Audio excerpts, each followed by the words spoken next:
পুলিশের বাধায় সচিবালয়ের সামনের রাস্তায় কাফনের কাপড় পরে শুয়ে পড়েছেন আন্দোলনরত বিডিআর সদস্যরা।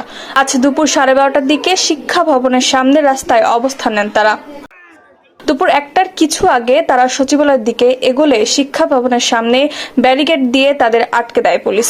বাধা অতিক্রম করে সামনের দিকে এগোতে থাকলে পুলিশ জলকামান দিয়ে তাদের আটকানোর চেষ্টা করে। তবে পুলিশের ব্যারিকেড ভেঙে সচিবালয়ের সামনে এলাকায় ঢুকে পড়ে আন্দোলনরতরা।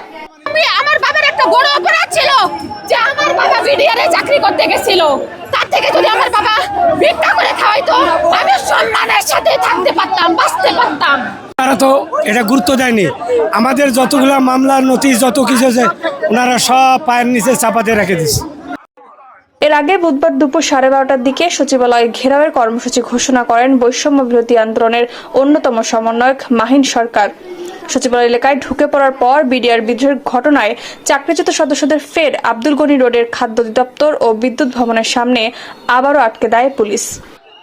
গত মঙ্গলবার জাতীয় শহীদ মিনারে 4 দফা দাবি নিয়ে অন্তর্বর্তী সরকারকে 24 ঘন্টার আলটিমেটাম দিয়েছিল চাকরিচ্যুত বিডিআর সদস্যরা।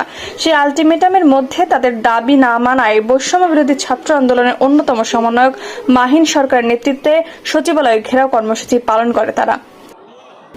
2009 সালের 25 ও 26 ফেব্রুয়ারি ঢাকার পিলখানায় সীমান্তরক্ষী বাহিনীর সদর দপ্তরে বিদ্রোহের ঘটনায় 57 সেনা কর্মকর্তা সহ 74 জন নিহত হন। দেশের গণ্ডি পেরিয়ে আন্তর্জাতিক মহলেও আলোড়ন তোলে এই ঘটনা।